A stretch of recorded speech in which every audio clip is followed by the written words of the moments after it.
We are social beings. We are designed to have love and connection, to be interconnected. If you don't know how to use the brain correctly, it could bring us to a very dangerous zone of burnout. Your mental, emotional condition is extremely important for the companies, and they have to realize that AI can help you a lot in many things. I would not use the AI as the very single truth. I think right now there is an urgency of awakening. Where are you in this future? In a world where machines can do almost everything, except be conscious. That is Galina Yordanova, human and organizational development expert and founder and chief awakening officer at Awakenomy, a startup that is building a decentralized platform for connecting experts with businesses to support the creation of purpose-driven organizations. Galina firmly believes that in the age of AI and digital acceleration, human consciousness will become the most valuable asset in any organization. Through her own personal experiences with consciousness, burnout, and pressures around our rapidly moving world, she has taken on the challenge of transforming businesses to become more human-centric. My name is Peter Marcus-Bach, and this is the Grand Challenges Podcast, a show about inspiring individuals who are stepping up to tackle the global challenges that our world is facing in their own unique ways. We reflect on the many out-of-the-box ways our guests have navigated the complexity and intricacies of our environment at the cutting edges of science, engineering, technology, and design. On today's show, Galina and I discuss the definition, value, and meaning of human consciousness in an AI-powered world, and how the importance of human connection will become the most powerful asset in businesses of the future. We dive deep into both the scientific and esoteric, covering topics like spiritual AI, simulation theory, burnout, and mental health, as well as what you can do to truly awaken and be present in our rapidly changing world. Visit tgcpodcast.show for detailed information and show notes on this episode. Thank you for joining us today, and please enjoy the show.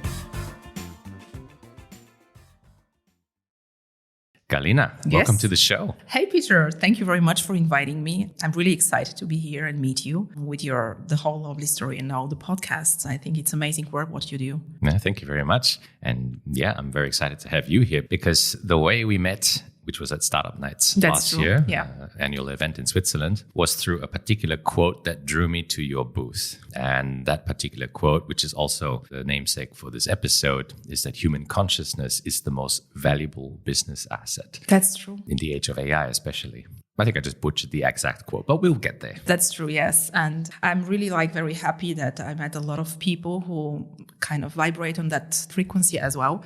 We'll talk about that in the podcast and it would get clear. But I'm really, really happy that you were drawn from the quote because I really believe that would be the most valuable asset in the next years. And why that is, we will figure out very soon. But listeners, today's episode is very different, I believe, from what we've done before on the podcast. And so I guess think of it as a call to action, to listen with openness, to be present. I think that we will probably come back to many times. And I guess take the nuggets of wisdom that you feel is useful for you to improve your life as well. So why it's different? It's because you suggested we would start with an experiment. Yes. And I think listeners, you can also participate in this because even though we are seeing each other from across the table, you have asked me to bring a blindfold. Yes. So I'm going to put the blindfold on. And I have to say it's a perfect color. It's already maybe steel petrol color for the viewers. Yes. It's a very nice blindfold, by the way. It's satin. So I brought a normal one, but Peter has a great softened one. So right now he's blindfolded and he doesn't see anything. Do you, Peter? No, I don't. How is the mic? Yeah, the mic is good. I cannot see where the mic is, but hopefully listeners can hear me. Okay, you are right. The mic is there. Just relax. I think that's very important because afterwards we're going to talk a lot. And right now, my idea is that we have a little bit of experience. So no, definitely. Yeah, so it's a sleep mask. I heard about the brand from a podcast I listened to many years ago and I bought it. I'm not one for sleep masks, but hey, it's definitely a blackout thing. Yes. Also a bit difficult to hear, but well, you know, that's what sleep masks are That's for. the point right now. Okay? You have to still a little bit hear what I'm saying, but the idea is that you are just with yourself. Okay. We'll put a picture in the show notes for listeners to get amused by it. So I leave it to you. I have no idea what I'm about to hear. Yes. But I literally can't see anything. So Galina, take it away. All right. So before I tell you what consciousness is, I want you to feel it. So I invite you to close your eyes and take a few seconds and breaths.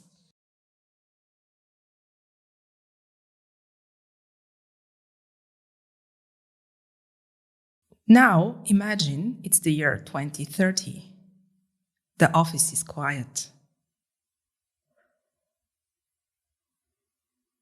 Before we talk about work, business, AI, or the future, I want you to invite you to a short experiment. Also for the viewers or for the listeners, if you are somewhere safe and you feel comfortable, I invite you also to close your eyes and take a breath.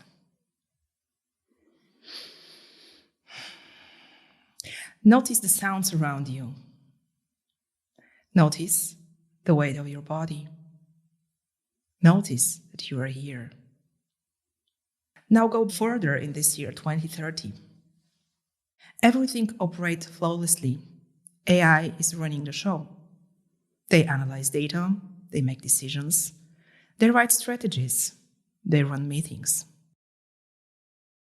Everything is efficient, seamless, optimized.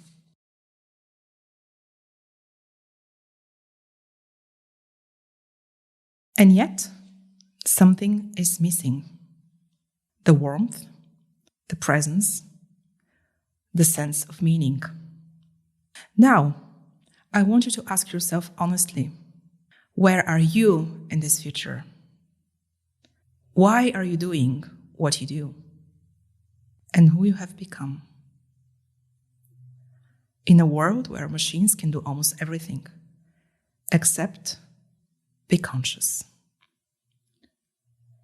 If your eyes are closed, you can open them now, and you feel what consciousness is. Wow. Welcome back. Yeah, thank you. How was it for you? A bit disconcerting. Yeah, hard to describe. I guess going through the experience, I had images floating through my head. So even though I would calm myself with the breaths, I would see these images of, I guess, almost AI-generated images, like the like of boardroom meetings, but they somehow felt stale. Like yes. You had the colors that were flashing in front of me were quite stale, the standard, men in suits and women in suits kind of thing, sitting around a long table, just staring at each other. Nothing was moving. Nothing was moving. Did you see yourself somewhere, or how did you see yourself? I felt like an outside observer. Ah, very interesting. Yeah. Yes. And when you ask the question about what my role is in all this, yes. I mean, even though I'm generally optimistic about the future, I felt a sense of dread there. Mm-hmm. And yeah, I'm struggling to dig deep. Okay, what is the role? Maybe because 2030 is, it's around the corner, yes, but exactly. It's also still far away enough. They say, 5-year plans. That is part of a 5-year plan. But then going further into the future, you kind of feel lost. Yeah, because of the insecurity and of the unknown. That's very interesting. Could you kind of felt connection to yourself there?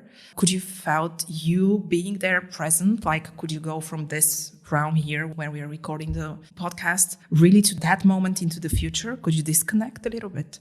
I think so. I didn't, as I was listening and painting the picture, I did not feel present here in this room. Yes. I was definitely somewhere, floating somewhere, perhaps not in the scenes that I imagined, but definitely floating somewhere like an observer. Like an observer. Yeah. I hope that also our listeners could have also similar experience. That would be really nice also to hear after the podcast what was the experience for them as well. No, definitely. But this is kind of a very small introduction and showing what consciousness, we'll talk about that in seconds, is and what present really is. And that's why we use the blindfold. I think that's important to say because we are so distracted from so many things going on around us, from visuals to auditives to different things, that we hardly have time to stay alone and to disconnect. So we can really connect to our inner self. And that's, of course, it was a very short right now experiment for 30 seconds or 40 seconds. Of course, the longer you have time to connect to yourself, the more present you feel and the more connected you will feel.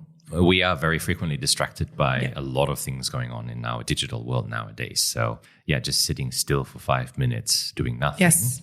Often is one of the best things you can do for well-being, but is surprisingly very difficult to do. Yeah, that's also true. And we will talk about all those things. Why is that difficult? But many people are probably also sometimes questioning, okay, how do you find time or all those things? I think the most important thing is that you have time for yourself, because everything else then comes later. So, no, definitely. Yeah. So shall we unpack this in a bit more detail? Yes. Yeah. So consciousness, it's the clear theme that we've established for this episode, and it is something that's going to be even more important going forward. And I guess, what is consciousness? The Oxford Dictionary, simply because you always go to the Oxford Dictionary. Yes. It defines it as the state of being aware of and responsive to one's surroundings, or a person's awareness or perception of something. Essentially, if you go a bit deeper into the definition, it's often characterized as the subjective experience of being aware of oneself and the world, encompassing sensations, thoughts, emotions, perceptions. And so, people often say, us humans, we have this ability compared to many other animals. In a way, that's why we've some, depending on what texts you go to, we're often seen as the stewards of the world, just because of this very gift that we've been given. But for you, how would you define it? And what was your first memories and awareness? Yes, that's very nice explanation, by the way. I didn't have time to go to the dictionary and to check it, but that's very, very important. And many things are explained in different ways because we are in a different stage of our experience in our life. So I also like the sentence that you brought, that it's actually to be able to self-reflect of some certain things. And I'll give here an example maybe, because if we have animals, they also have consciousness, but on a different level. Or we could talk also about crystals and plants and all those things. There are different areas of consciousness. But when we're talking about animals, because they are kind of our close friends, or we can relate to that, you have, for example, a zebra, grazing grass. And at one point you have a predator, and over there, the zebra will get excited because there is a danger. And that's why adrenaline will be produced and cortisol levels would be up, so the zebra can run out and go away. Now, after 5 minutes, when the danger is out, the zebra would not remember about the experience. So goes back to now. So right now there is no danger. The zebra is grazing food again, and it's not a problem. I think in that case, many animals are blessed, because they don't have those past experiences or troubles for the future, which actually we'll talk about that later, why the power in the moment of now is so important. And our brain, of course, is more developed, the frontal cortex and everything which developed later in the brains gives us also the skills to be critical thinkers, to make analysis, to connect the dots, all those great things. On the other hand, if you don't know how to use the brain correctly, it could bring us to a very dangerous zone of burnout or of anxiety and all those things, which are also happening because the brain wants to either go into the past or to make future predictions about what would be happening. Which are often not really true. Absolutely. And the brain is a great tool for us as people, but we are not our brains, and we are not our thoughts, and we are not our emotions. And I think this is one of the realizations that everybody of us has to do, because we are more beyond that. And you often hear this in many books and videos I've watched about the brain. We were not given the user's manual for the brain. Yes. But we can certainly try to understand it better. And the only way to do that is to spend time with it. Absolutely. And to try not to lock it or to hide it or somewhere to put bad words or try to erase it. That's not how it's going to work. We have to make friends with the brains and also with the emotions. Definitely. So that's kind of the things. And you asked me about my early memories and what was the connection also to consciousness. Well, that was also a very interesting experience also for me, Peter. I was trying to reflect what are the things that brought me to that area. And one of my very early memories as a child was that in the moments of doubt, which we all have, and in the moments of sorrow, which we all have and we will have, I find somehow connected to me through prayers. So there was no going into church. We are not religious. Yes, we have faith, and I would like to make a difference between faith and religion. But I just somehow, I felt there is something greater than me. Okay. Yeah. And through prayers, you just connect yourself. Or this was at least my personal experience. I guess for those trying to reconcile the information here, I mean, some call it religion, some call it faith, some call it spirituality. Often it's treated in very different contexts. Yes. It can get mixed up and often seen as the same thing. Then there's also, I guess, the higher self, as you say, there's something greater than you, or others refer to it as the life's purpose or your mission. Yes. So many different words and nuances between them. But essentially, you saw that there was some kind of higher purpose. Yes, there is a higher purpose. And of course, you find meaning or consciousness everywhere. And everybody is capable of that. So that's not a kind of superpower that we need to develop. It's just we need to really turn down the noise. And to enjoy the silence. And then we enter also into another area where we say, okay, why are we so afraid to stay with ourselves or to be alone for a certain time? So those are very, very interesting thoughts that I had also through, not just as a child, but also through the whole experience of mine, because I'm working with people for the last 20 years. So this is also a very interesting topic, because you're just curious about people, because everything has its meaning, why it's happening like that. So that's kind of the first memories. Interesting. So prayer as a way of calming, as a way of gaining some kind of insight or clarity. Absolutely. Yeah, whenever you had worries or, I guess, anxieties about the future. Yes, and maybe you can share also from your experience. When you grow up a little bit older, you actually, I realize right now, but when I was a child, I couldn't realize that a prayer is a prayer. I just felt in the moment the energy that helped me get back to the state of now. And right now, when we're talking about, there could be also other ways, such as meditation or going into the nature or talking to friends. And those things, I think that would be also very important in the podcast, are not, some kind of extraterrestrial terms, and they're especially in business, because when you're talking about later in the business and in the work, when you hear meditation, yoga, people get some kind of scared of and say, okay, those things don't work. We cannot see that, where we cannot feel that. And my idea right now, or the purpose in the next years, is actually to explain consciousness as something real, because we are all people. No, definitely. And I guess there is a certain connection. We are seeing also a rise in the mindfulness and the self-help industry, especially in regards to well-being in business, and many things there that we can definitely cover.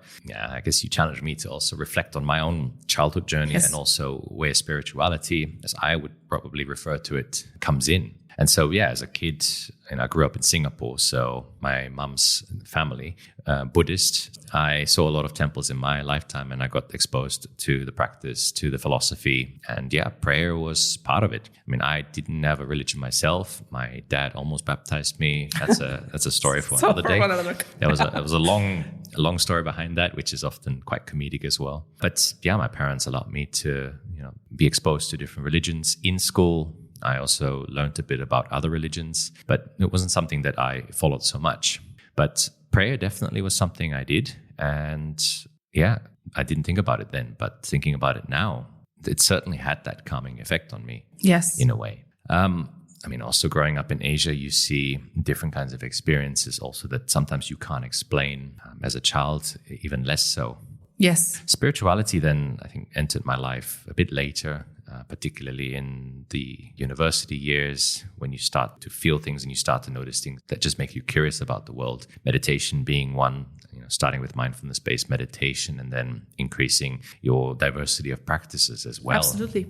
But I think a real spiritual awakening, if you want to call it that, for me, came during a cascade of crises that I had from 2018 up through to the end of COVID, where you start to see the intuition awaken in a way. You feel things, and for some reason, it gives you superpowers, I wouldn't call it, but you somehow sense an inkling.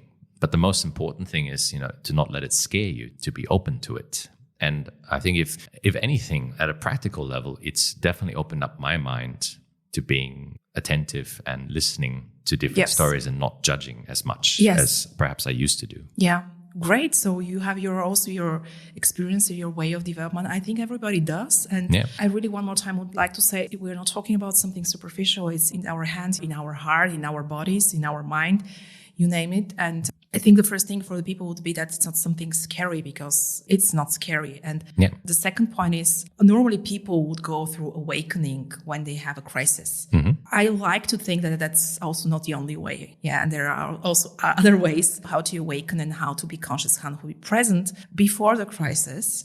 So that would help you to take the crisis kind of in a softer way. Of course, when you are already down the bottom and the line, and when different circumstances are there, it's hard to be present. Okay, it's difficult because you have the whole emotions going through you, which are fine. They have to be expressed. They have to be taken. But if you could take your time in the moments where you have joy and when you have peace in your life to look over yourself and to make a connection with yourself. That would help you a lot in the future. I mean, I can certainly speak for that, because when I started meditation, things were going well. And, I did it out of curiosity, out of trying to understand if there was more to it than sitting still and observing your breath and then bringing your attention back. But it is a muscle. And I noticed that mindfulness-based practices, that I did for, I think, 100 days in a row when I first started. I mean, the Headspace app was very new and very helpful then. But 100 days, that's kind of a very well done. Yeah, thank you. That's really like 90. Normally, you need kind of a 90 days to break up a habit. So congratulations on that. Yeah, thank you. Peter, yeah. I guess it was also the gamification of a lot of these practices, which I think the apps definitely have something to do with. Yeah. But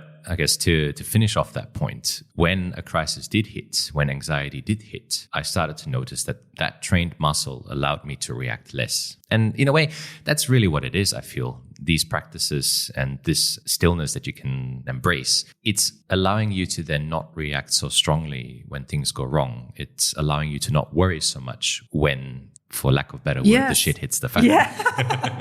And also you said also in early conversation something very important. I think that was in the blindfold experiment. You said that I saw myself as an observer. Mm-hmm. And that is exactly the things that meditation and all those practices or being present help you. Because in those moments, if you are in a state of great grief or trauma or something, if you are able to come back to now and to see that you experienced those thoughts, that's the first step towards the next phase. Yeah. So that's really important, that in those moments to be aware and to observe yourself what's going on and not to push them away. Okay, they will go. No, indeed. Go. Oh my God, that's so interesting. Oh. Yeah. I mean, we've been going pretty deep on this, and we don't have much on spirituality, mindfulness on the podcast. In fact, the previous episode where we did dive deep on this was in episode 39 with Lucas Gobati, who then enlightened us with philosophy's take on this, in particular Spinoza's take on God being nature. And essentially nature also playing a big role in this. But why are we even talking about this in the scheme of things on the Grand Challenges podcast? And in a way that ties in with a major challenge that we're facing globally. Not just one, but quite a few. And this is the mental health crisis, the loneliness epidemic, but also the rise of AI. Exactly. And whether there's a sweet spot there, and whether we can sit back and relax, or whether we as humans should actually be proactive and prepare for this big shift, because otherwise we'll be left behind. Yeah, absolutely. Thank you very much for bringing this topic. I think right now there is an urgency of awakening, not just in the work area, but in general in humanity. Why is that?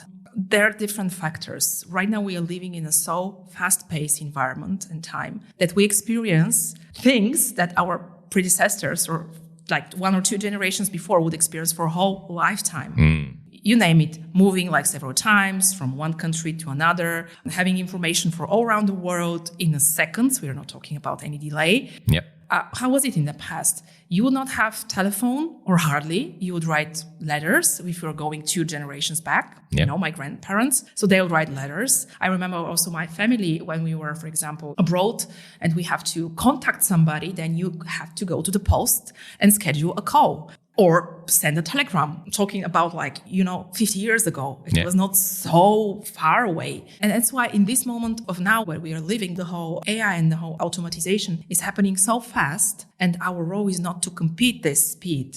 We cannot. No, and can't. That's also not the point. We cannot compete the AI. We cannot compete the technology. We cannot compete this process or revolutionizing process. The question is, how can we evolve to the state that we can get the best out of it with a good purpose? And not ruining ourselves in the process, especially. Yes.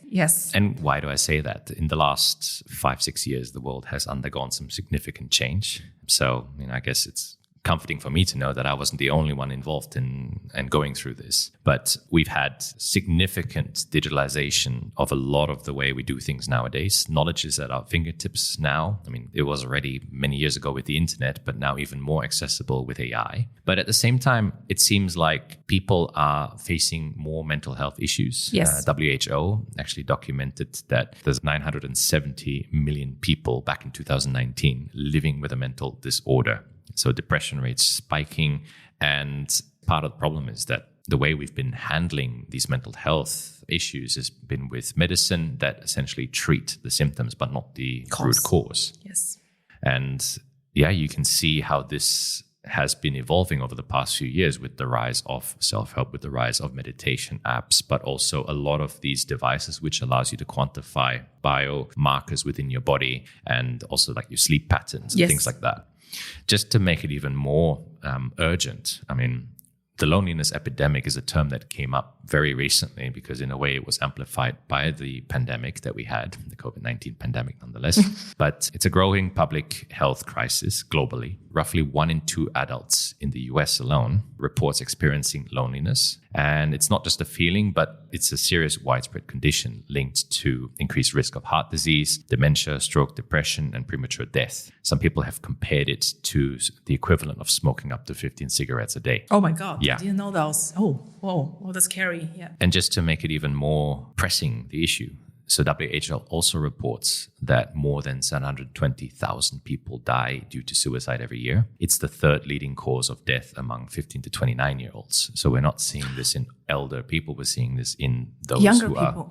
who are going to, in a way, inherit the world and to drive our society forward. Yes. And so we're dealing with all these, these real numbers. Yes. And the only toolkit we have that's been, in a way, used for quite a long time is medicine to treat the symptoms. So I guess it's to be expected that other kinds of solutions and other kinds of ways of understanding why we're going through this are going to be emerging. And that's why our conversation today. Yeah. So, well, I'm really amazed by the numbers. I also did my research and my data on burnout rates and dissatisfaction. But of course, worldwide numbers are really skyrocketing. And that also shows the trend, And in the next 5 years, the trend will be going up unless we take some actions. And those actions are not so complicated. And I can relate also to that. Also in my job, I have experienced a lot of young people. And for me, the awakening moment was when I met a person 25 years or 26 years old. Those are young people. Mm-hmm. And they say, okay, I already experienced like twice burnout. And I was looking at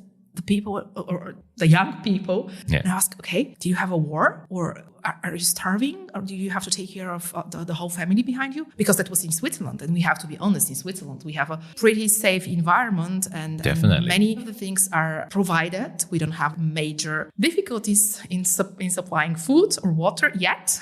Other than the prices themselves, which are astronomical. The prices are astronomical, but you get my point, yes. Yeah. Actually, we, at least in Europe or let's say Switzerland, so we don't go into politics, we live actually our generation in a state of abundance. Mm-hmm. And in a state of everything is supplied. Yeah. So we have enough food, we have enough water. We don't have here a war where you have an existential crisis or fears. So I'm asking those young people, why do you have burnout? What's wrong? And you know what is the answer normally? What is the answer? It's the outside pressure which comes and they cannot somehow filter it.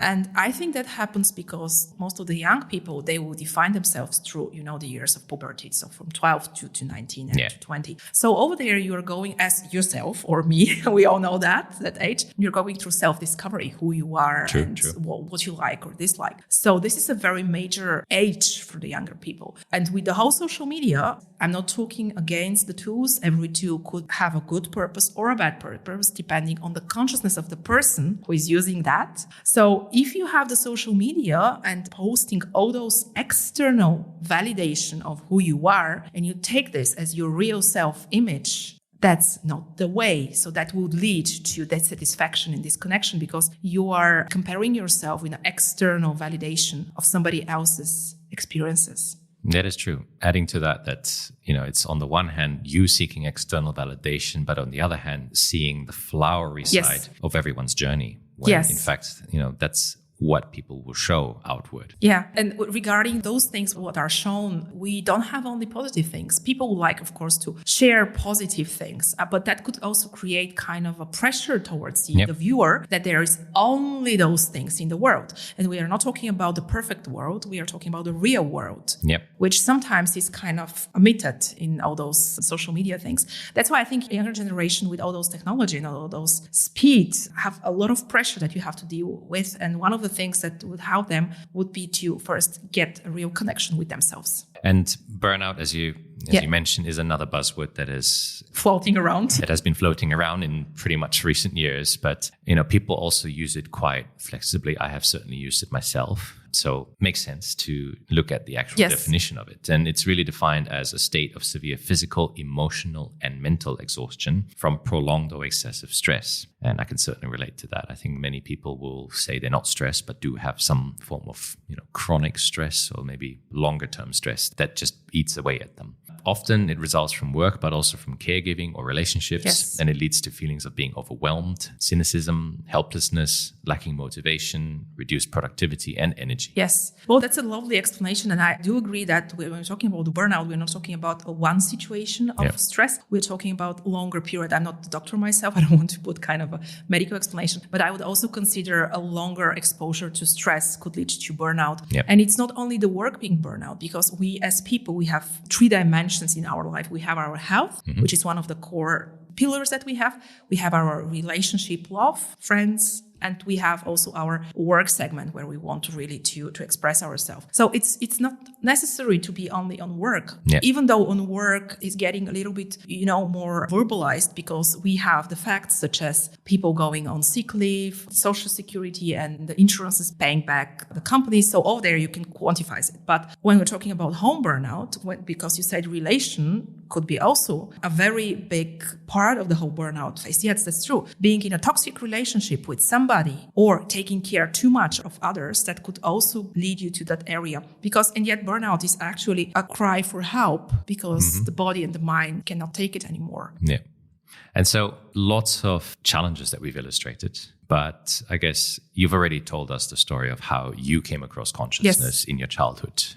How do you then go about changing the world? What was your story? Because you didn't study consciousness from the get-go. No, you actually went into business and international relations. Yes. So I guess trace for me that journey. How do I start? I was, as I said, always interested in why. Yes, I'm also in the school. Many of my friends there and also the teachers called me, Galina, you are the why person. You are always asking why. And I said, okay, because I would like to understand, because every action has a purpose behind it. And it happens like that. So I genuinely have a curiosity in people and a curiosity in understanding why things are happening. And through the years and through the experience in a lot of work-related topics, I graduated and then I went from Bulgaria to the States, then I moved to Vienna, then I came to Switzerland. So I experienced also a lot of different cultures. A bit of continental jumping around. Yes, which also opens your horizon. And you see that people are still different, but still they are people. And that's why I decided, okay, what do we want to do with that? Because for example, as a trainer in a corporate world, in the last, for example, 8 years, I had to train young leaders, people who are younger and they're taking responsibility. And I realized, okay, you have first to lead yourself before leading our people. And that's connection, leading yourself, connection, knowing yourself. Who are you? And that's why that was the first realization. Okay, we have there a very big potential, I would say like that. And going further, of course, you see, and I'm really sorry to say that, but we have to tell the truth and not just the ideal version, but you would have also in a workplace environment extremely toxic relationship, also true to the whole conditioning of the contractual relationships there. But do you know how many people suffer really from toxic relationships? Because either they cannot say no and set borders, or they're afraid of losing their jobs. Yeah. So it's not about only promotions and about those positive things which we see, but it's a very rough world. And I think the work itself needs to go into the next dimension, which is purpose-oriented work. So it's not just about, survival and the profit and the money, but it's about something more. But we are also starting to see this with the new generation entering the workforce, where they have a much more stronger sense of will. And if they see something they don't like, they just change jobs after a few months. Yes, this is also normal, because we don't live in this society anymore where you have to provide for food and you have to stay in one job for 40 years. You remember our parents, they would stay in one job for 40 years because there was not so much change and option. And right now, I think also the very important point is that we are having a lot of options. So we have kind of every kind of variety. If you go to the shop, you would have, 20 different options of buying apple juice. Yep.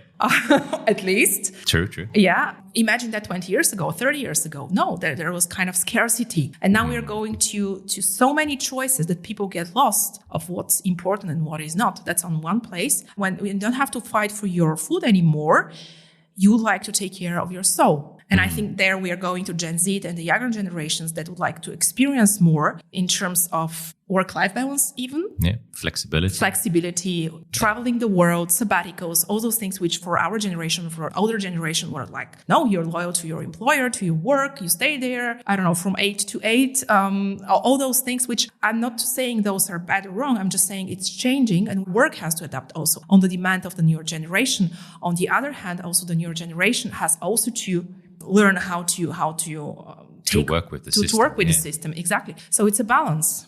And I guess if we had to illustrate this quite nicely, and there's a book I read by Ezra Klein called Abundance, and I think that keyword is a very striking one. It's really a contrast between abundance and scarcity, as you mentioned. Another author, Daniel Priestley, puts it very nicely as well in historical terms. We used to be in the industrial age, our systems designed for the industrial age, and we've moved into the information age or the new knowledge and AI age. And the old systems don't work in these new systems. And so we are trying to force people into an education that is built for an industrial age. We are trying to force people into a mindset that's built for scarcity. But I think we need to evolve because otherwise we cannot adapt to the changing forces. And Gen Z knows that intrinsically. But I think a lot of systems which are run by people with more experience, completely fair for that, are not able to adapt. And whether this is now in business or whether this is also in environmental planning, in urban drainage like myself, we still see people would like to default to the way it's always worked because it's efficient, it is cost effective, they are confident, and they can avoid any risk that's associated with doing things differently. And so, big turning point, I guess. And growing pains, of course. But essentially, I can also refer to that and saying that also in my MBA study in digital transformation, that was before COVID. So the topic was just arising. And there was the study that in 5 to 10 years, 70% of the jobs would be either automated or changed. So now I'm questioning the whole system of studying, not because it's bad, but because it's obsolete. So right now, learning hard skills, for example, would not be needed in several years. Right now, the focus should be on soft skills such as empathy, such as emotional intelligence. And for that, you need to understand first what are emotions and be able to express them. And yourself. And yourself, absolutely. Because all those things, they cannot be replaced by the robots. We know that we are creators of our world and of something else. So emotions are something that we can experience. And that's why I think many of the young people, they also struggle with the school system because it's obsolete. Okay, it try to put you into some kind of borders or frames. And I'm seeing that also with my kids. I have 6-year-olds and 4-year-old boys at home. And I just don't want that they are in the box and they're thinking in the box. I want that they experience who they are. And the most important thing for me, for example, is to learn them values and virtues. Interesting. Yeah. All the other things, they could change anyway, because imagine like 2030 or 2060, we'll be hopefully here alive and still seeing I would like that. Still seeing the consequences. But do you think that somebody would need all those things that students right now learn by heart, like factology or all those things? I don't know. I think it's an interesting thought experiment because, for example, I saw a quote the other day saying that handwriting is the last and most important skill for thinking that's available to us. And so I kind of agree with that quote, and I probably butchered it like I do with many quotes on this series. We'll find the right one for the show notes, listeners. But, quote aside, the meaning itself, the act of writing physically with your hand, I feel is also a way of thinking and actually bringing your thoughts to paper, and just moving the pen is already enough to exercise and explore your own inner world. And so things like that, I think skills like that need to be kept. Same goes with critical thinking. But I totally agree. We need to rethink how we are actually preparing the new generation. And multidisciplinarity, which is something I strive towards, and I'm always curious about learning new things and seeing interconnections, is just not really taught in the education system, whether it's school, whether it's universities, or even the research world, which I've spent most of my career in. And so, we talk about it, we need it, but we're not doing anything towards it. And those who try and offer themselves and their experiences, some are listened to, but they're also brushed aside in favor of those with deep knowledge. Don't get me wrong, deep knowledge is still very critical. But at the same time, seeing the interconnectivities, I think, is just as and if not more critical in future. That's a very interesting thought, Peter. And maybe we can see it from that perspective as well, because if you have as a personality the traits towards deep knowledge and towards factology and numbers, that's great. Then you have to go there. Definitely. But that's not for everyone. And that's maybe the point where we need to see what are the talents of the children when we're talking about that. Because later on, we have adults who are working something just for the paycheck, but without exploiting their full potential in most of the jobs. And that's why you have this disconnectedness. You have unfulfillment, which is one of also the big things. And at one point, the Maslow pyramid. Yeah. So when we are talking about different needs, when we kind of satisfy the basic needs, then other needs are coming, such as self-actualization or belonging or love. And all those things right now, I think we can accomplish because we really live in a society where we have abundance. True. And so I guess the elephant in the room, AI. Yes. And it being able to really connect the dots for us as well, and practically doing a lot of things that, deep knowledge workers can do. That's, of course, a provoking and challenging statement there. But what are your thoughts on how AI is going to either help us or make this worse? I think AI is a tool. As in the industrial revolution, as you said, we have to have industrial revolution. So the technology has to go in front. I still believe that the humanity and evolution of the people and of the soul and of the spirit should be in front of that. Because I'll give you a short example. If you have to raise a child, the child would not listen to your words. It will look at your actions.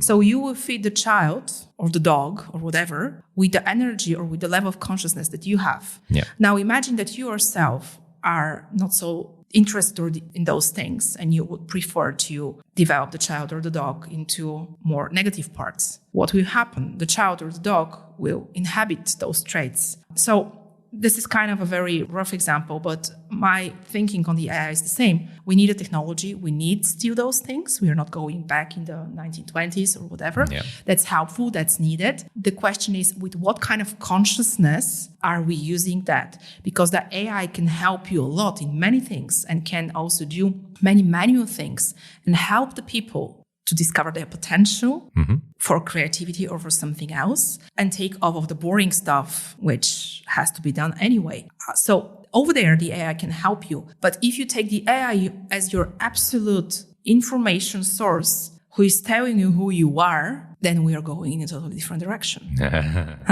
So essentially, what you're trying to say is that the AI, much like us to our children, the AI is a mirror. Exactly. That reflects us back to ourselves. And it is our responsibility to use it in a way that, I guess, creates growth rather than, I guess, just ticking a box and solving an issue that we need to solve because we can't be bothered with it. Yes. And exactly. The mirror reflectioning yourself with a good thought. That's why the responsibility is in every single person to raise the consciousness level. But this is also a journey. For example, if you are in a state of grief, right now we cannot expect that you do tremendous things, It's fine to be there, but you have to take care of yourself. And that's why, if you remember, we were saying there are two ways of awakening, one through pain or through trauma or through challenge. And I'm right now really trying to explain that there is also another way of love, of joy, and of a positive way through awakening. And maybe just to clarify that again, so define for me awakening again. Awakening is actually to be connected to the real now and real self. To be present. To be present, yes. And to be aware that it's not just you, but that there is a connection between your actions and the action of the other person towards you. So we could also kind of, reframe it as a unconditional love, you name it. There are different explanations. And I think it's really important not to put labels on things because it's a really individual experience. Yeah. And you can experience awakening in one way. I can experience awakening in another way. Our viewers definitely would experience awakening another way. The question is just to realize it. And that could be also in small things. So right now we are talking with each other, but I can focus on the microphone and also being aware that I'm in that room with you, but still be present and observing all the situations. So that could be also small things. So coming back to the to the dangers of AI, but also the potential. Yes. Do you use it in Yes. a way to help your own awakening or to nurture it? Yes, I use AI for example, right now, of course, for the most common things to get information, which is maybe not the right way to use it because it has a lot of potential. But sometimes when I have questions about myself and I don't have right now current a surrounding person to share it, I would share my thoughts and I would see what kind of questions would AI send to me and reflect on how do I feel with that. But I would not use the AI as the very single truth. Mm-hmm. But it is a thinking machine to help you process your thoughts. And we don't have to forget that it's still a machine. It's zeros and one behind that, okay? Mm-hmm. So if we break it down really to mathematics and to the technology itself, it's either 0 or 1. And if we plug out the electricity, there will be no AI. There is still a dependency on the infrastructure we built for it. That is true. Yes, that's true. The reason I bring this up is because I read a fascinating piece. Tell me. Actually, the whole book, aptly titled Spiritual Artificial Intelligence. And just the title itself caught my attention because, of course, my own journey, you're always wanting to explore a bit more. So it's a book by Muskan Garg. So she works at the Mayo Clinic and she authored this whole book, and it's got some incredibly interesting information, but also quite, let's just say you have to read it with an open mind. Yes. And also understand a bit of some of these spiritual concepts that I think many people often like to dismiss. But essentially the argument is that the intricate web of human spirituality and the binary logic that you just mentioned, the ones and zeros, might be more interconnected than we think. And so why do we say that? I guess the book has many different topic areas. If I had to pick one, probably the most important concept that the book begins with is this idea of intelligence quotient, IQ, the more recent emotional quotient, EQ, and then the even more recent spiritual quotient, which people often say is the combination of the two. Because from the intelligence and the empathy and, I guess, awareness of the emotions, you derive meaning, which, if we wanted to really simplify the definition of spirituality, it's about meaning and purpose. And so whilst we humans can train our intelligence, but also to understand the nuances and therefore the emotional intelligence side of it, we develop our spiritual intelligence, going forward. And that's where AI can actually lend its hand because it has access to the intelligence. And by training it more on our own writings, our own information, and the way we express ourselves, it can start to detect the nuances and therefore form the EQ and therefore combines the two. So, that's one of the arguments it makes. But there's some incredible studies of the potential of AI to help in the spiritual realm. And I think it's very important to caveat this here because on the one hand, we need to be aware that spirituality is not just measurements, metrics, and data. There's definitely something, that we probably don't understand as well. And I'm certainly a believer of that. There's something ineffable and mystic about it, being the open thinker myself. But at the same time, there are arguments that are quite interesting as well. Maybe, from that point first, what's your impression of what I've told you so far? Yeah, I think it's a subjective truth for everyone. Everyone is free to have his or her subjective truth and the awakening itself. And that's why we're here on Earth, to have our own experiences. So there are different options how you go through awakening, through consciousness. And for example, for more, number wired mind or more left brain mind, where all those areas are kind of more focused, this explanation would work. For more intuition or right brain people, the numbers and the factology doesn't matter. Yeah. So it depends what kind of person you are, what do you need in able to experience and know your path. So I cannot say if it's right or wrong. I would just say you have to find your own way of or sources of information where you feel it's at the right for you or not. For me, for example, I really believe that we are here on Earth to have experiences, to gain experiences and to grow. Yep. This experience could happen either through technology or different things, or to theory, reading books, for example. But later we have the experience and the emotions, and that's kind of the second level that we go through, because the emotions are the experience of the body, and we are still on Earth living in our body. We're not just, our soul somewhere floating. So we have to combine the two things. And when you combine the knowledge, the thoughts with the body, with the emotions, then you have your wisdom, and then you have your path in the school Earth. Yeah. So that's kind of my idea on that. And I really think that everybody should experience for themselves and still be aware that the main knowledge and the only truth is the inner one. Yeah. And I guess in relation to that, there's also a famous reference that is made in this book, but also that we both know, which is none other than Ghost in the Shell. Yes. It's a famous Japanese animation from the 90s and then has been remade into a Hollywood movie. I would highly recommend watching the original, although the Hollywood movie is not bad. But I think from the philosophical point of it, I mean, it's a science fiction story. And really this idea of being able to transplant a human's consciousness into a cybernetic body and coming to grips with that reality. And so that also asks the question, we are, many spiritual teachers would say we are in a shell here on earth. Yes. But it's really our consciousness that we, accumulate experiences, knowledges. Some people even say your mind is not yours. And that's why they say ignore the mind when it overthinks. Yeah. Yes. But, it sounds sci-fi. We've had a lot of these examples of sci-fi and spirituality. And so many may dismiss it as woo-woo, but they end up trusting data. And funnily enough, data is there. We have reports on different neurotransmitters. That's true. You've mentioned a few already, dopamine, serotonin. Yes. We also know there are others like oxytocin, GABA in the brain, but also anandamide, which they call the bliss molecule, which also derives from Sanskrit, the Sanskrit word of ananda, meaning joy, bliss, and delight. Interesting. So there is already a biological, spiritual connection. But then also we have in many of the early self-help books, and one in particular that I read and really liked was Maxwell Maltz's Psycho-Cybernetics, which is, I guess the core message there is your mind or your brain will orient itself in a direction that you are aiming for, in a very simple term. Some people popularize this as manifestation theory, so the secret by Rhonda Byrne. But this is more the biological explanation of it, that you, in a way, your mind mechanistically works towards a direction. So if there's something you want to achieve, the idea is to think about that and not doubt it, because your brain will automatically adjust itself for that. Yeah, I really like that. I really like that, Peter. And I can agree on that because I believe that we are a creator of our own reality. And I believe that we internally have the power to create our reality. And maybe if we can go a little bit deeper and say, okay, are we living in a hologram? Are we in the matrix, Are we in the matrix ourselves? So there could be also other matrices. So all those things we can have a look at.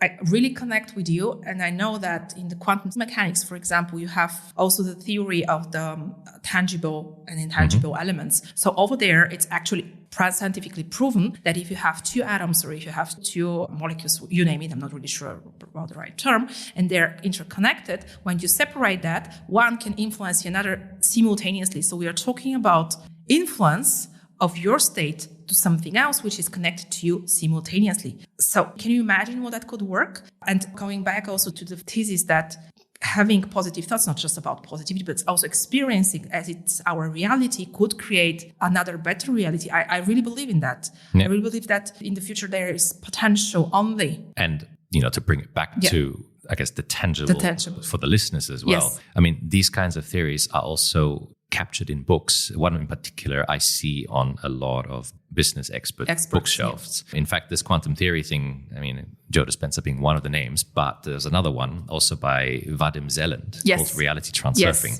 Yes. And in a way, also the message from the book on spiritual artificial intelligence, I guess it comes down to simply, and this is why I gave you the disclaimer at the start, listeners, to take what you think is useful. One of the key messages is, if it helps us heal and it helps us progress, then does the difference actually matter? Whether it's spirituality, whether it's, a different kind of belief. If we find usefulness in the information we have, I think the core message of this particular episode as well, if it helps us become more aware and allows us to make changes for the better, does it then really matter? Yeah, that's a very nice saying at the end. Because I think in the state where you are or where I am, it's important to know what's good for us right now. And if we think that the AI is good for us right now, it will help us evolve, then it is the right choice for now. If later you decide, no, it's not the right choice, I think that's also fine. The question is, what is your right now state of awareness? If you ask me, for example, Galina, would you change your physical body, for example, with a robotic body? I would say, Peter, no, I want to experience. I want to have my real body. I want to have the connection to all the things which are created if you ask somebody else, you'd say, yes, if, for example, I am handicapped and I have the opportunity to have 2 other legs, for example, and to run the marathon, why not? So there is not just good or bad. It's always a mixture and it's always a solution. Why do you use it? And what is the purpose out of it? Yeah. Because we could talk about also other tools which are invented, such as money or weapons and all those things. And every single tool could be taken also in the point of duality. A weapon could kill somebody, but also help survive. Someone. Yes, save someone. So also the technology could be taken as that as well. But the moment that we think that we are technology, that's the moment where I personally believe that's the danger zone. True. Yeah. And really, it boils down, once again, to the simple message of being aware when you use such technologies of what you're using it for and why. Yeah. And so we've gone through this very long story and fascinating journey, both in the scientific, but also, I guess, the spiritual realm and also the human psychology. So many different ways you can describe it. But you're a startup founder.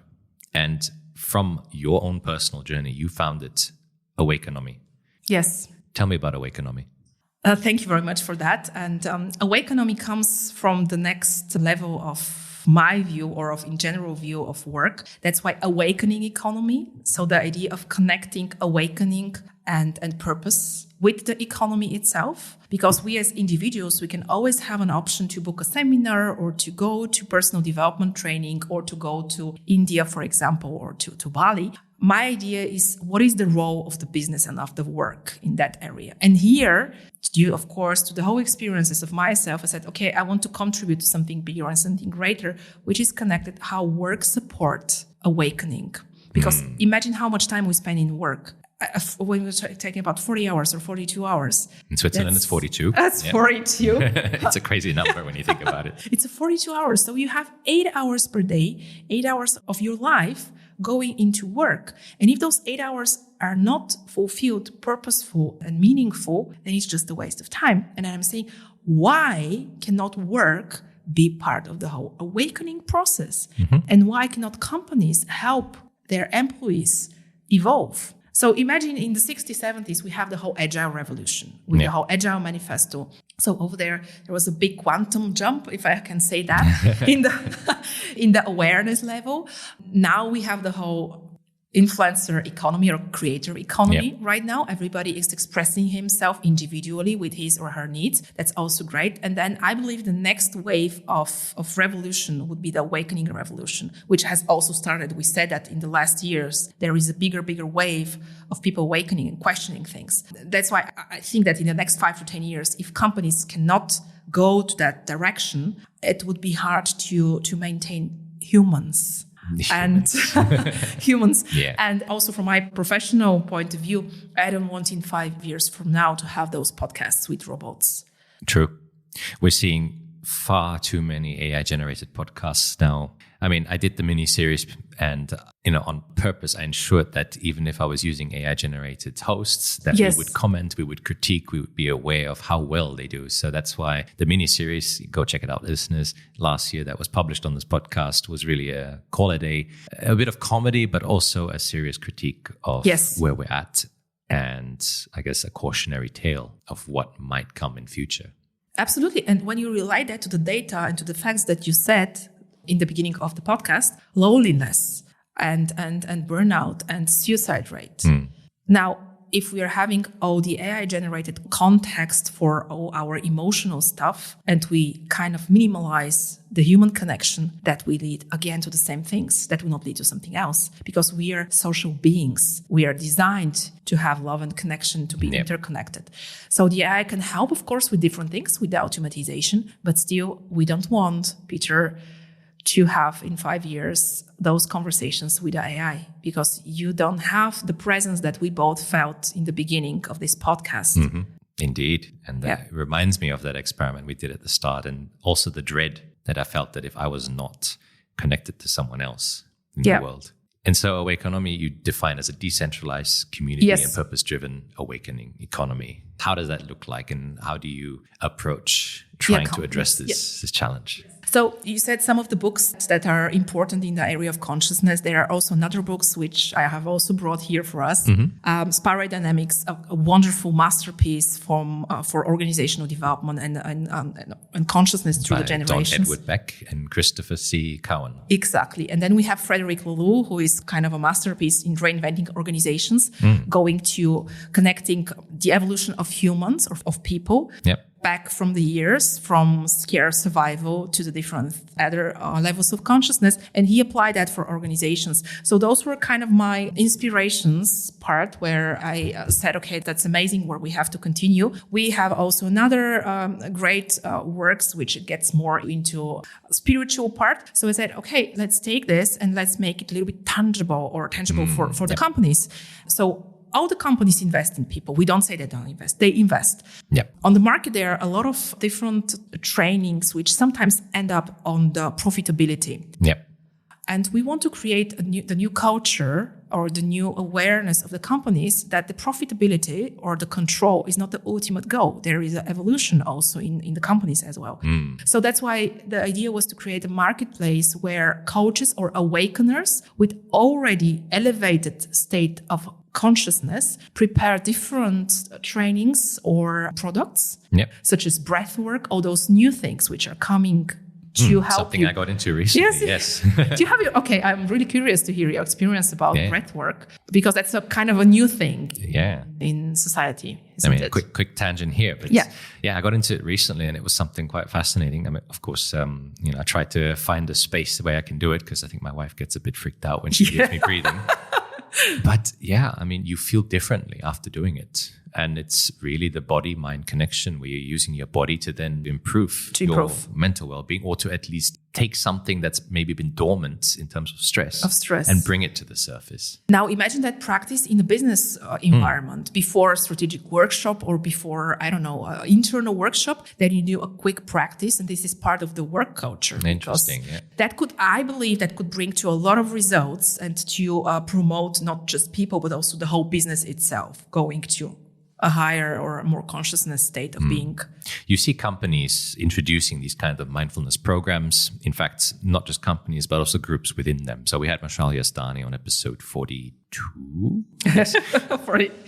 It's getting harder and harder to try and pinpoint these episodes off the top of my head, but I'm pretty sure it was that. Either way, we'll put it in the show notes. She talked about how she introduced mindfulness-based meditation programs into her own research group as a way of, bringing together the group, but also helping them cope with the stress of academia. So we're seeing that in, I guess, small drips and drabs, but your vision is to make tailored solutions that help specific types of companies then achieve this more interconnection. Yes, it's a state-of-the-art solutions. It's a holistic solution because every single company is an organism. It has different needs. It has different purpose. And that's why the holistic analysis is the first thing. We have an index of the consciousness of the organizational level.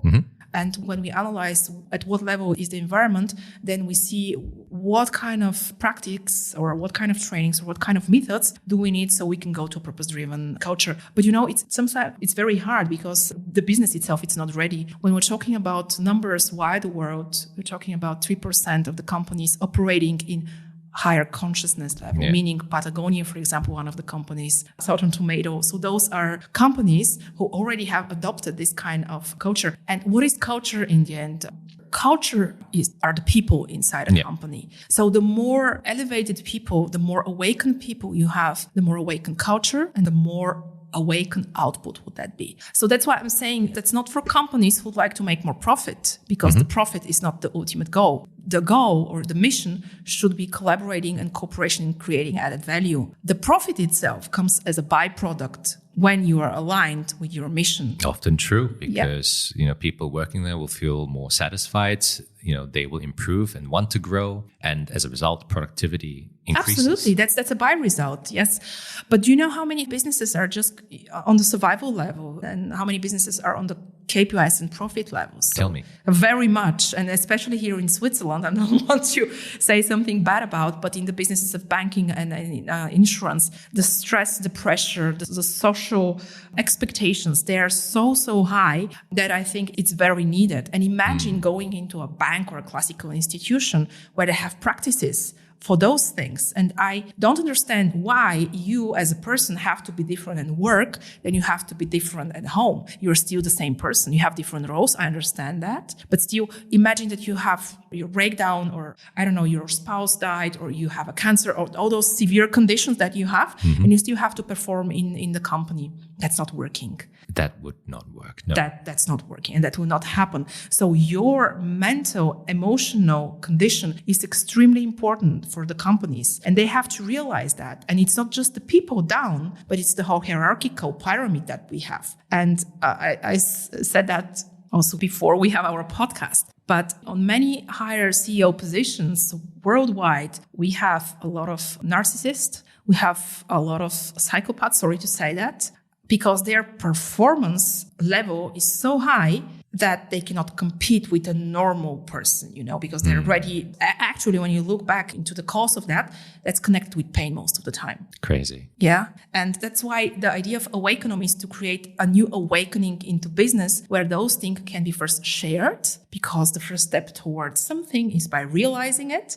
So when we can talk about those things, then we are one step towards changing the whole mindset of it. And that's a very profound statement, because in a way, also healing any mental health problem, the first step to healing is realizing. It's realizing it. And it's essentially, it is the same pattern. Doesn't matter in what kind of context you're applying it to. Yeah. But it can help. It can help. And that is one of your taglines as well. We are not here to fix the system. We are here to awaken it. Exactly. Yeah. Exactly. Because through awakening, everything evolves and everything will be fixed by itself. And one more time, we are here for the people, and we are here for the human consciousness. Yeah. That's our role. And the mission 5 to 10 years from now from Awakenomy would be to have awakening officer in every small or medium company or a bigger company to take care of the consciousness of the humans.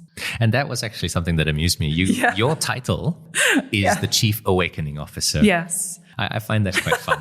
It's good to have a bit of fun, with your startups. Absolutely. And I certainly have that too. Although when I first founded Eden CT, my company, I was like, do I call myself the CEO? Or some kind of strange, maybe let's make it not so formal. Let's call myself the director. The director, yeah. But from what I understand, you have this platform and people can sign up and create their profiles, almost a bit like a social network. Yes. But ultimately then opportunities can come their way and they can get involved. So exactly. It's not like, as you said, decentralized, or as we've mentioned, it's the ability to bring the people together and for them to then essentially do service to companies.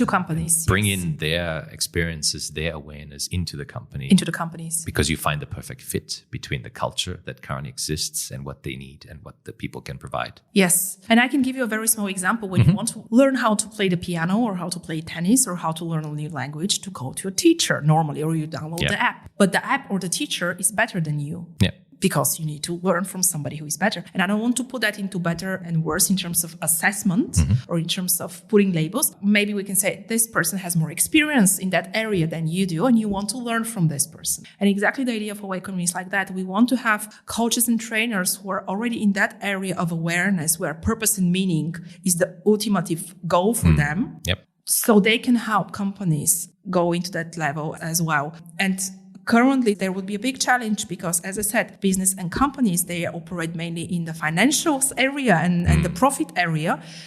So definitely there will be a big work also with the whole stakeholders and also with the whole shareholders and also with the whole owners, because that's other kind of topics such as ego, such as fear to lose my authority and all those things. So that will not happen from one day to another. That's a process which will take probably months or years. But that's the new future of work. And span the entire social network of it as well, as you mentioned. Yes, absolutely. I guess start small and grow from there. Yeah, and the decentralized part is also very important.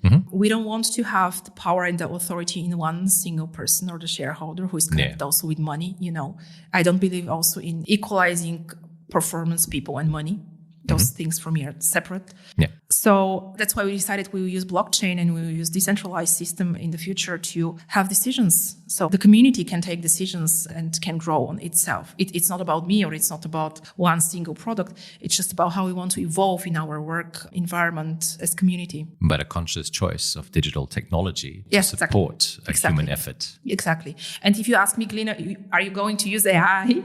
Yes, probably I would going to use AI, but for certain functions such as probably analysis or some manual things which can be automatized. But for the real transformation, human to human, I'll definitely use real people, because the soul connection and the connection with people is the fastest way to transformation. No, indeed. Yes, it feels so, assumed nowadays that yes, the AI question always comes up. Yeah. But as far as I understand, if I wanted to participate, I can sign up on the website. I think it's live now, and you can create a profile. Yes. And I guess participate in opportunities. It's still an MVP because it's a startup. So some of the functions could be still under development, but you can sign up as either awakener, for a practitioner who have those practices such as breathwork, energy, or transformational services, or as a company who is interested to do those transformation, or as a contributor, a person who can just contribute with the knowledge and with the level of awareness and align with the whole system.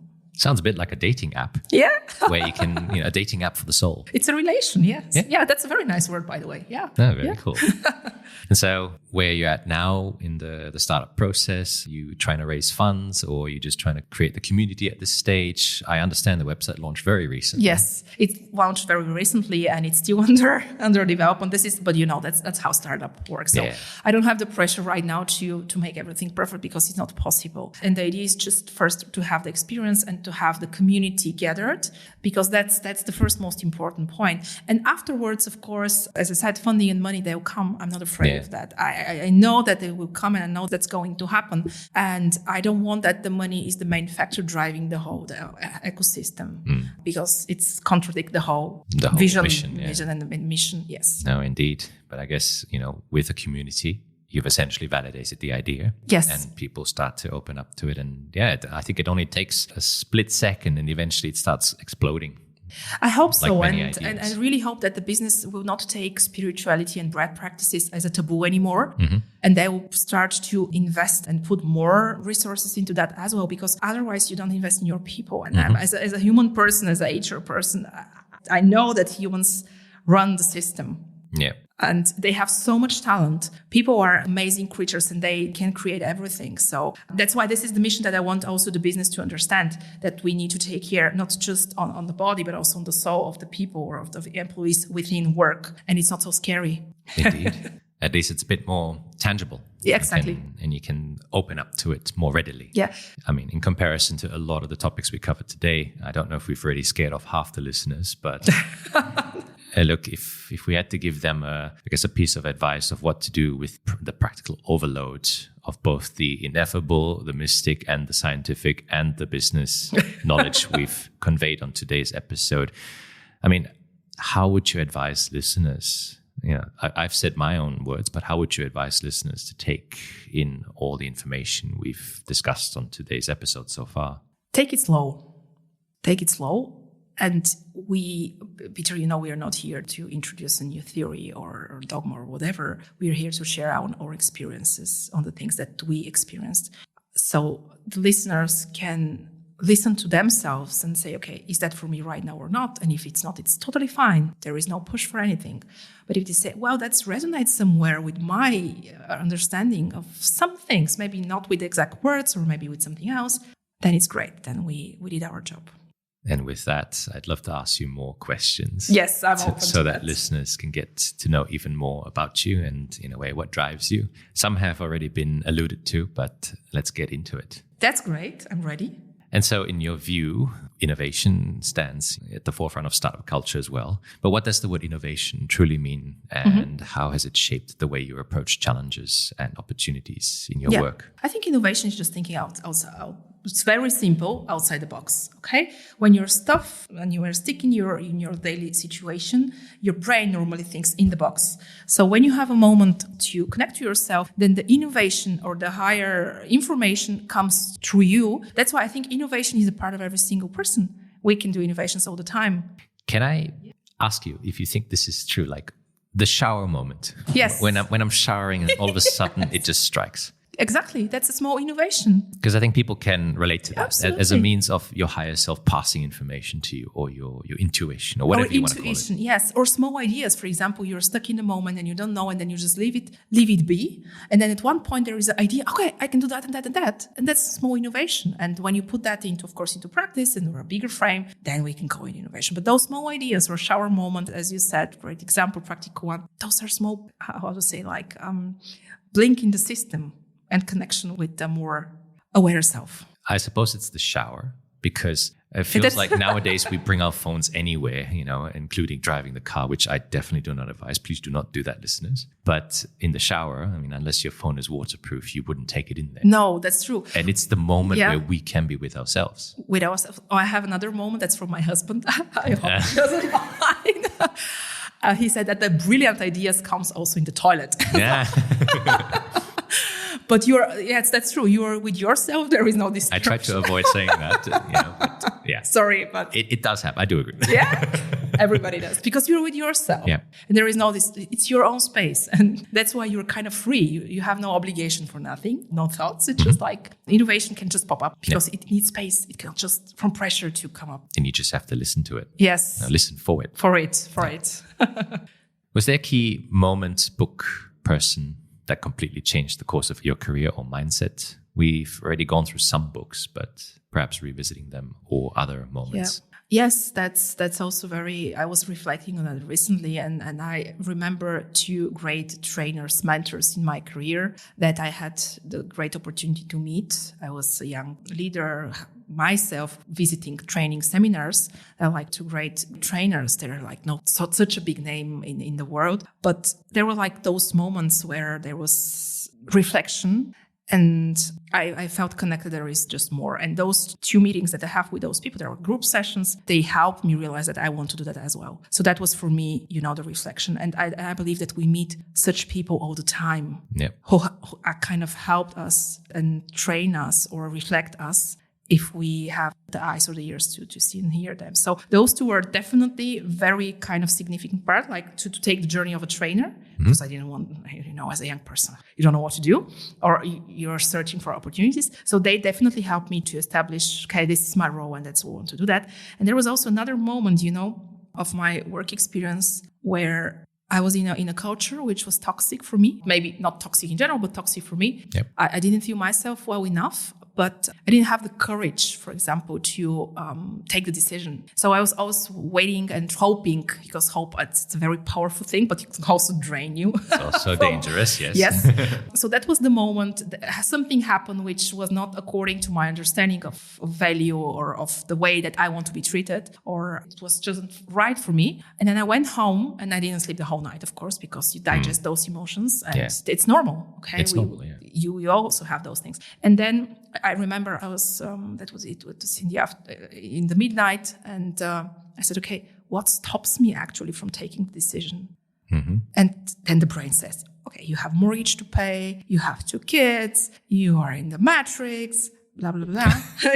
all those things like coming up, not to change the status quo and not to get out of your comfort zone. And I said, okay, why exactly those things should block me and not be an inspiration of being a greater version. And on the next day, I just quit. So this was the turning point when I realized, actually, we are our own saboteurs, and only we are blocking the better version of ourselves to be there. Yep. So that was like the 2 moments of me for realizations. The limiting beliefs can be very destructive, and I certainly have my fair share of that. In fact, just last night, I posted my 1-year reflection of going solo on LinkedIn, and it was a deep reflection piece where many of the things you said are echoed. So it's also good to know you're not the only one going through this. No, it's not the only one. We are all humans. Yep. We are going through that thing. And I think that's important for the listeners as well. We are not alone. We are all together into that. And we don't have to be afraid to talk about those things. Mm-hmm. And everybody goes through those things. So a normal experience in a human life. Nobody is perfect. Nobody has to be perfect. Mm-hmm.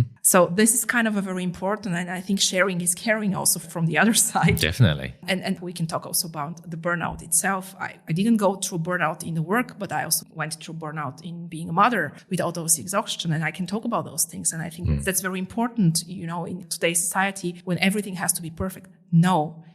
It doesn't have to be. It has to be real. That's true. Nothing's perfect. Everything is real. Yeah. But I guess being able to accept and find comfort in imperfection, I think that's also advice for perfectionists who have to make sure that a report has no typos. So having a little joke, you see, I have several gray hairs. Now I'm thinking what to do with that when I'm talking about accepting. Do I have to accept that or do I have to do something about it? But yes, absolutely. Accepting it's part of the process and it's not so easy. As I really understand that. Yeah. And not taking life too seriously at times. I think we start to see, the beauty of the world as a result of that. Absolutely. Have fun. Yeah. Enjoy. Absolutely. And so, many things that interest you and engage you, and also the many books you brought, which can be quite heavy and deep, but that also means time management becomes an interesting challenge. So what tips and strategies can you offer in terms of time management? And how do you balance your professional and personal time? Single tasking is the key word that I want to use. Yeah. So I don't believe in multitasking. Multitasking is for me bullshit. There is no multitasking. Sorry. Sorry for the listeners. But single tasking, do it one single task at a time consciously. Our keyword again. Very aptly themed. Would help you staying in the present moment, because we cannot do several things simultaneously unless they're routine, but still that creates also A-level priorities, which in a long term brings the brain into the stress modus, into the high beta waves, into the burnout. So one thing at a time, enjoy it. And I also had a lot of stress with 2 kids, full-time job, starting a business. There is no pressure, okay? I don't have to achieve anything. If it's successful, great. If it's not, great. When we're talking about achievement, I think this is one of the biggest, backpacks with rocks that we are wearing to be successful, to achieve. No, you just have to be. And just do. Be or not do, whatever, but just be there, because I myself was an achiever and I realized that recently. I'm not really sure about you, Peter, but we're talking about consciousness and where you are stages. You could be a victim in a victim role, that everything happens toward you, that everybody else has the faults, but you're not. Or later on that you can do yourself everything. You can achieve everything. I've been there, done that.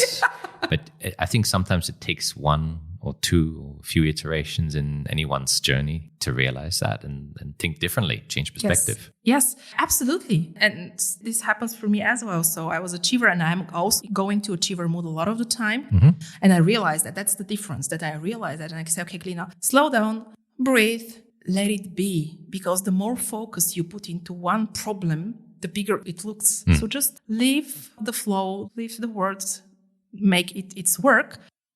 And it will happen. So no need to push so much. It's quite magical, actually. Is it? Yeah. Can you relate? When I just drop the end result idea and trying to think about it and just do, sometimes the result is even better than what I had imagined. Yes. But to do that, you need to be able to just ignore what the end result is. And or to accept that what is the worst that could happen? Yeah. What is the worst that could happen? Okay, not successful, to have more shame. Yeah. But for that, everybody needs to work with his or her own experiences and fears, because that's connected with the deeper fears that we have. True. Fear of being lonely, fear of being not accepted, rejected, fear of failing. Exactly. All those things are connected with our perception of ourselves, what is to be successful. And that's why some of the practices that we had back in the past say, okay, go and just lie on the street where are so many people. What will happen? It starts filming at you or laughing at you. Just to challenge yourself to do things that you're uncomfortable with. I think the old Stoics did a lot of these kinds of practices to embrace discomfort. Then it doesn't seem so bad when it does happen. Yes. Yeah. That's like the small exercises that everybody of us can do. Do something which is kind of uncomfortable, and you realize that you get better and good. And sometimes you realize, okay, that's my strength actually after a while of practicing. Yeah. Everything can be learned. Everything's a muscle that can be trained. Yes. Oh, very, very nice. And so what is your favorite childhood memory? Oh, now I have one. It's popping up. Me making snow angel in the snow. Oh, I've got the image in my head, yes. You know that? Yep. Like laying back and... I didn't grow up around snow, so I did it in the sand. That's nice. It also works on sandy beaches, so yeah. I'll do that next summer. No, very, very cool. Yeah. And so what was one of the most challenging situations that you faced in your career to date, and how did you overcome it? In my career or in general in life, or would you like to focus on the career more? You can expand upon life. Yeah. Going through different cultures could be very challenging also when you don't know the language. For example, one of the hardest experiences that I have was moving to Austria without knowing German language. So that, because actually it's communication. So that could be a challenge, but that could also offers you a way of how to be more attentive and how to listen more to other people. Because for 1.5 years, I couldn't speak and I didn't want to speak in English. So I wanted to learn the language. Yep. So what do? Like a little baby, you cannot talk. You're just like sitting there and absorb and listen, which leads also to frustration because you cannot communicate, you cannot express who you are, but also leads to silence and the ability to learn how to observe things, which are beyond just talking. So this is kind of a thing that I think everybody experiences going in another culture or having something new, but the way that you cannot communicate and you just have to be there. That was very, very interesting experience. It's so true. I mean, you put it into perspective. I mean, that is the reason why you feel uncomfortable, because there's that want to communicate. Yes. Yeah. You want to communicate, you want to share, and you cannot. Yeah. But then you learn other abilities such as subtle information. You can communicate also without words. With gestures. With gestures. Or the person who would like to understand you will understand you. And it's not only about the language. Because you could have also people speaking perfectly the language and still doesn't understand you. I mean, I just broke a smile, which triggered you, but it reminds me the first time I met my now father-in-law, I think wine is a very good communication tool. True. I spoke no Romanian and he spoke no English. So we somehow managed to communicate through wine. So yeah. Because you are both on the level where you want to communicate on a subconscious level. And that's why you don't need so many words. Of course we do. But I know, and I'm sure that in several centuries or probably sooner, we'll be able to communicate without words. So on a telepathic level where we exchange an energy and vibration. Not there yet. Not there, couldn't imagine how it would look like at this stage. But hey, Yeah, the same thing as we have, but just in silence on the outside. Oh boy, science fiction coming to light again, which often becomes reality many decades on. But definitely a genuine challenge that I think many can also relate to. Yeah. And in your case, your German is now fluent. Yes, my German is fluent, but that's why I asked you in the beginning, is it about work or is it about the general experience? Yeah. Because when I compare motherhood and having kids with moving, learning languages, taking exams, working, that's nothing. Yeah. So I'm just saying that being a mother, having kids, that's a totally different challenge. Not because it's not natural, it's the natural thing in the world that could happen, but because we are so much into achievement modus that we don't learn basic things, how to behave. And that's for me, for example, was my time when I had also to go into depression and everything was great. You have kids, you have the person you love, you have, everything is fine. So there is not a real reason to go through those things. And still there is. And yet, yeah. But that's another topic. Maybe we can. Yeah. But thanks for sharing. And so for young professionals starting out, what advice can you offer them? You've given lots of gems already, but if you had to give one key advice, what would you give them? I think curiosity, just to stay curious about all the things around them and about themselves. And right now to try to limit maybe the communication and the information, because as we discussed in the past, we had no communication, no information. Right now we have overload of communication and information. So to be able to find this time with themselves so they can understand who they are and then go to the achievement phase. Incredible. What is something you will regret not doing in your life? Not being myself. And that's also something that I remember myself every single day. If I'm unsure to do something or not, what will happen if tomorrow my physical life here on earth comes to an end? What would be the things that I wouldn't have done because of fear or because of lack of courage? And it's not so easy. I have to be honest with you, Peter. It's not easy. It's easy to say it, but doing it takes time and practice. So that's why all the time when I want to do something, there is kind of the blockage and the brain starts, no. Say, no, we will do that. So I think the not doing the things that you want to do at the end of the day would be the biggest regret. And many old people, they say it's the time with your family. It's the time that you not invested in genuine connection, genuine people. Because at the end, that's the connection. It's what makes us human, alive. And so what would you most like to be remembered for? making the world a little bit of more, or the business work, let's say like that, the business, a place where people are a little bit more conscious. I think that's kind of a mission and the vision that I have. The key word. And it's something that I hope people take away as well from today's very different type of episode.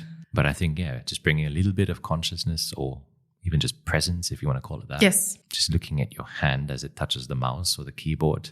Just taking a moment to read what you just wrote on the screen or what you prompted the AI for. Just taking a step or a second out of your busy work schedule to just breathe in 3 times and realize that you're here.